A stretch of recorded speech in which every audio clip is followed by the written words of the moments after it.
Hujambo na karibu kwa mara nyingine tena mtazamaji wa The World News katika kipindi hiki cha ulimwengu wa siasa. Mimi ni Adam Hussein. Tukielekea Mashariki ya Kati, tunaitazama Iran ambayo imeendelea kulenga kambi za Marekani katika eneo la Ghuba. Jeshi la Iran limefanya mashambulizi mengine katika baadhi ya mataifa huko Mashariki ya Kati ikilenga Kuwait lakini pia na Bahrain. Kuwait imeripoti kuzuia drone lakini Bahrain ikiwasha ving'ora vya tahadhari vya mashambulizi ya anga. Na haya yanajiri baada ya Marekani kusema ilidungua drone za Iran na kushambulia maeneo ya rada. Iran imeshambulia vituo vingi vya kijeshi vya Marekani katika eneo la Ghuba na hadi sasa bado haijaelezwa ni vituo vingapi ambavyo hadi sasa vimekuwa katika mashambulizi huko katika maeneo ya Mashariki ya Kati. Serikali imesema mashambulizi hayo ni jibu la mashambulizi ya Marekani yaliyolenga maeneo ya pwani ya Iran. Marekani imesema ilidungua droni za Iran na kushambulia vituo vya rada vya Iran, na hili ndilo lililofanya Iran kufanya mashambulizi hayo wakati huu. Hata hivyo, hayo yanajiri katika sehemu ya mashambulizi yanayoendelea katika Mashariki ya Kati, na Marekani imesema itaendelea na mashambulizi dhidi ya Jamhuri ya Kiislamu ya Iran. Jeshi la Marekani kupitia kamandi kuu ya Mashariki ya Kati CENTCOM limesema limedungua droni mbili za Iran katika mlango wa bahari wa Hormuz siku ya Jumamosi, na katika ujumbe uliowekwa kwenye ukurasa wa X, CENTCOM ilisema mapema leo majeshi ya Marekani Mashariki ya Kati yamedungua ndege mbili za Iran za mashambulizi ya kujitoa mhanga ambazo zilikuwa zikitishia usafiri wa kimataifa wa majini katika mlango wa Hormuz.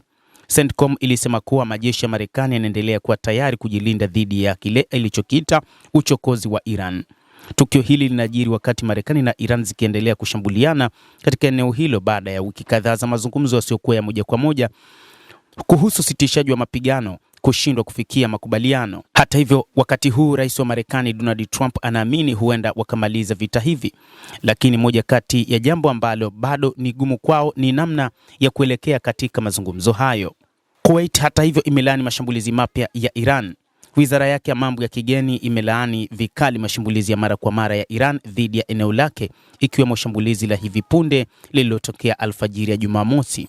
Katika taarifa yake, wizara hiyo ilisema shambulizi hilo la uchokozi wa wazi limepuuza wito wa kimataifa kusitisha mashambulizi hayo na linaonyesha kutojali kabisa tishio linalowakabili raia na wakazi wa nchi hiyo kutokana na namna ambavyo wa Iran wameamua kufanya, lakini pia ni tishio ambalo linasababisha ukosefu wa usalama na utulivu wa eneo zima.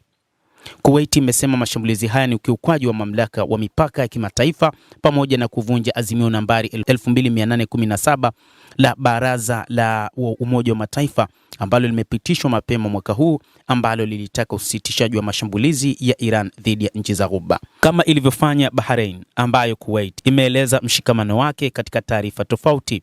Kuwait imeeleza mashambulizi hayo kuwa ni hatari ya kuongezeka kwa mvutano, wakati ambapo jumuiya ya kimataifa inaendelea kufanya juhudi za kusitisha mapigano na kuzuia eneo hilo kuingia katika mzozo mkubwa zaidi.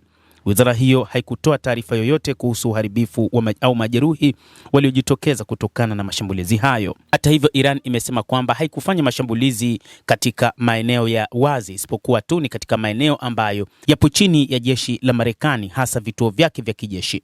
Jamhuri hiyo ya Kiislamu ya Iran imesema itaendelea na mashambulizi, lakini ni mashambulizi ambayo yatagusa maeneo hasa yale yaliyokuwa chini ya jeshi la Marekani, kwa maana kambi za kijeshi, na sio kushambulia maeneo ya kiraia katika mataifa ya Ghuba. Endelea kutufuatilia mtazamaji, lakini ni kusihi usisahau kulike, usisahau kucomment, kadhalika usisahau kusubscribe channel yetu hii ili upate habari hizi kwa mapana kupitia The World News. Naitwa Adam Hussein, endelea kuwa nasi wakati wote. Endelea kutufuatilia uweze kujua ni nini kinachojiri katika ulimwengu kupitia hapa